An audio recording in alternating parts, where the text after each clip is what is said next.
सोचो एक पल के लिए, एक देश जो अभी अभी आज़ाद हुआ था, जिसके पास खाने के लिए अनाज नहीं था, लोग भूख से मर रहे थे और गरीबी में जी रहे थे। उस वक्त उस देश का एक साइंटिस्ट कह रहा था, हम अंतरिक्ष में जाएंगे। लोगों ने उसे पागल कहा, दुनिया उस पर हंसी, लेकिन उस आदमी ने वो कर दिखाया जो किसी ने सोचा भी नहीं था। और आज उसी की वजह से वो देश मार्स तक पहुंच चुका है। उस देश के पास इतने कम पैसे थे कि उसने अपनी पहली रॉकेट एक साइकिल पर लेकर गया। और बाद में उसी देश ने स्पेस में कुछ ऐसे सक्सेसफुल मिशंस किए जिन्हें रशिया, चाइना और अमेरिका भी नहीं कर पाए। हम बात कर रहे हैं इंडिया की स्पेस एजेंसी इसरो की, कि आखिर इसरो साइकिल से शुरू कर कर मून तक कैसे पहुंचा और आखिर उन मिशंस को कैसे सक्सेसफुली पूरे भी किए जिन्हें बड़े बड़े देश भी नहीं कर पाए। और इन सब के पीछे थे एक शख्स, विक्रम साराभाई। चलो वीडियो शुरू करते हैं। India has made space. India has become the first nation to successfully land a spacecraft near the South Pole of the Moon. India's lunar probe, Chaya. 1919 Ahmedabad. Vikram Sarabhai एक ऐसे परिवार में पैदा हुए जहां दौलत की कोई कमी नहीं थी। वो चाहते तो आराम की जिंदगी जी सकते थे, लेकिन विक्रम को आराम नहीं चाहिए था, उन्हें चाहिए था आसमान। बचपन से ही उनकी आंखें रात को तारों में खो जाती थी और वो सोचते थे इन तारों तक पहुंचना क्यों नहीं हो सकता। लेकिन यहीं से कहानी बदलने लगी। विक्रम को इंग्लैंड की एक टॉप यूनिवर्सिटी में भेजा गया पढ़ने के लिए। वहाँ वो स्पेस से आने वाली एनर्जी पर रिसर्च कर रहे थे। फिजिक्स की दुनिया में उनका नाम होने लगा था। तभी 1947 आया, इंडिया आजाद हुआ और उसी दिन विक्रम ने एक डिसीजन लिया, वो वापस आएंगे अपने देश के लिए। उन्होंने इंग्लैंड की टॉप यूनिवर्सिटी छोड़ी, मतलब अपनी कंफर्टेबल लाइफ छोड़ी और लौट आए उस देश में जहाँ बिजली भी ठीक से नहीं आती थी। लोगों ने कहा विक्रम तुम पागल हो, लेकिन जो आगे हुआ वो किसी ने नहीं सोचा था। 1962 भारत चाइना की वॉर शुरू हो चुकी थी, देश टूटा हुआ था, नेहरू जी थके हुए थे और उसी वक्त विक्रम साराभाई एक प्रपोजल लेकर पहुंचे, हमें स्पेस प्रोग्राम चाहिए। सब चौंक गए, मिनिस्टर्स हंसे, किसी ने कहा पहले लोगों को खाना दो फिर रॉकेट्स की सोचना। लेकिन विक्रम ने एक ऐसी बात कही जो आज भी हिस्ट्री की किताबों में दर्ज है। उन्होंने कहा स्पेस टेक्नोलॉजी गरीबों के लिए है, अमीरों के लिए नहीं। ये इंडिया के किसानों को वेदर और मछुआरों को तूफान की जानकारी देगा। नेहरू जी ने ये बात सुनी और मान गए। फिर शुरू हुआ Indian national committee for space research, जिससे बाद में इसरो बना। अब सुनो ये किस्सा, जिसे सुनकर या तो तुम्हें हंसी आएगी या आंखों में आंसू।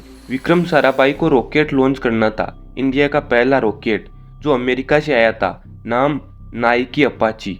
लेकिन लॉन्च साइट कहाँ बनाई, कोई बिल्डिंग नहीं, कोई इंफ्रास्ट्रक्चर नहीं था, कोई बड़ा बजट नहीं था। तो उन्होंने केरला के एक छोटे से गांव को चुना, तुम्बा। गांव में एक चर्च था और उस चर्च के पास एक मछुआरों का गांव। विक्रम खुद उस चर्च के पादरी के पास गए, साथ में थे एपीजे अब्दुल कलाम। उन्होंने हाथ जोड़कर मांगा, हमें आपकी जमीन चाहिए भारत के लिए। पादरी ने गांव के लोगों से बात की और उन मछुआरों ने अपनी जमीन दे दी। भारत के स्पेस प्रोग्राम की शुरुआत हुई एक चर्च से, एक मछुआरों के गांव से। फिर आया 21 नवंबर 1963। इंडिया का पहला रॉकेट लॉन्च होने वाला था, लेकिन उसे लॉन्च साइट तक कैसे लाए? कोई ट्रक नहीं था जो उस रास्ते पर जा सके, कोई क्रेन नहीं थी, कोई हेवी मशीनरी नहीं थी। तो साइंटिस्ट ने क्या किया, उन्होंने एक बैलगाड़ी बुलाई। हाँ, एक बैलगाड़ी। और उस बैलगाड़ी पर इंडिया का पहला रॉकेट रखा गया और वो साइंटिस्ट खुद उस बैलगाड़ी के साथ साथ चले। साइकिल पर इक्विपमेंट रखे, चर्च को कंट्रोल रूम बनाया और फिर वो रॉकेट आसमान में उठा, इंडिया का पहला रॉकेट। उस दिन जो साइंटिस्ट वहाँ खड़े थे उनकी आंखों में आंसू थे, क्योंकि वो जानते थे ये सिर्फ एक रॉकेट नहीं था, ये एक सपनों की शुरुआत थी। विक्रम साराभाई की विजन बड़ी थी, बहुत बड़ी। वो चाहते थे कि इंडिया का अपना सैटेलाइट हो, अपनी कम्युनिकेशन सिस्टम हो, देश के हर कोने में सिग्नल पहुंचे। इसीलिए उन्होंने इसरो की नींव रखी 1969 में। और उनके साथ थे एक और साइंटिस्ट जिनका नाम था एपीजे अब्दुल कलाम। हाँ, वही एपीजे अब्दुल कलाम जो बाद में इंडिया के प्रेसिडेंट बने। उन दोनों ने मिलकर इंडिया के स्पेस ड्रीम को एक शेप दिया। लेकिन किस्मत को कुछ और ही मंजूर था, क्योंकि अब एक ऐसी सुबह आने वाली है जिसने सब कुछ बदल कर रख दिया। 30 दिसंबर 1971 केरल के एक शहर तिरुवनंतपुरम में थे। एक होटल में रुके, रात को सोने गए। सुबह जब लोग उनके रूम में गए तो विक्रम साराभाई नहीं रहे, उनकी मृत्यु हो गई थी। 52 साल की उम्र में हार्ट अटैक अचानक। किसे पता था यह सफर इतना जल्दी खत्म हो जाएगा बिना किसी वार्निंग के। उस दिन इंडिया का स्पेस ड्रीम अनाथ हो गया क्योंकि वो आदमी चला गया जिसने बैलगाड़ी पर रॉकेट रखकर दुनिया को बताया था हम हार नहीं मानते। विक्रम साराभाई के जाने के बाद APJ Abdul Kalam, scientist, prime minister सबको दुख हुआ। उनके जाने के बाद उनका लगाया हुआ वो एक छोटा सा पौधा अब एक बहुत बड़ा पेड़ बन चुका था। 1975 में भारत ने अपना पहला सैटेलाइट आर्यभट्ट बनाया, लेकिन उसे स्पेस में भेजने के लिए रूस की हेल्प लेनी पड़ी। लेकिन 1980 भारत ने पहली बार अपना सैटेलाइट रोहिणी अपने ही रॉकेट से लॉन्च किया और फिर वो दिन आया जिसने पूरी दुनिया को हिला दिया। 5 नवंबर 2013 इसरो ने मंगलयान लॉन्च किया। इंडिया का पहला मार्स मिशन। बजट था सिर्फ 450 करोड़ रुपए। हॉलीवुड की फिल्म ग्रेविटी बनाने में भी उससे ज्यादा लगे थे। और जब 24 सितंबर 2014 मंगलयान मार्स की ऑर्बिट में पहुंचा तो इतिहास बन गया क्योंकि इंडिया पहली बार में मार्स पर पहुंचने वाला पहला देश बन गया। अमेरिका को 5 बार लगे थे, रूस और यूरोप को भी कई बार, लेकिन इंडिया ने पहली बार में कर दिखाया।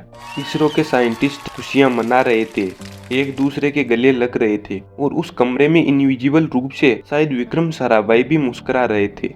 और फिर आया 2023 चंद्रयान 3, चांद का वो हिस्सा जहां आज तक कोई नहीं पहुंचा, south pole.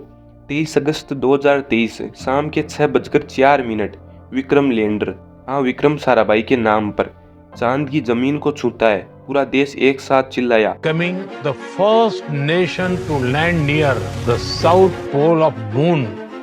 Our journey has been remarkable. और उस लैंडर का नाम विक्रम, जैसे वो साइंटिस्ट आज भी वहाँ चांद पर अपने देश का झंडा लेकर खड़ा है। लेकिन आज भी एक सवाल दिमाग में घूमता है, अगर विक्रम साराभाई उस रात होटल में नहीं रुकते, अगर वो 52 साल की उम्र में नहीं जाते तो क्या होता? शायद इंडिया और भी आगे होता, शायद हम पहले ही मार्स पर होते। उन्होंने एक ऐसा सिस्टम बनाया, ऐसे लोग तैयार किए कि उनके जाने के बाद भी वो सपने जीते रहे जिन्हें विक्रम देखते थे। आज इसरो के पास 100 से ज़्यादा सैटेलाइट है। दूसरे देशों के सैटेलाइट भी हम लॉन्च करते हैं। एक रॉकेट से 104 सैटेलाइट एक साथ लॉन्च की, जो वर्ल्ड रिकॉर्ड बना। विक्रम साराभाई ने एक बात कही थी, हम किसी से कम नहीं है, बस हमें खुद पर भरोसा करना होगा।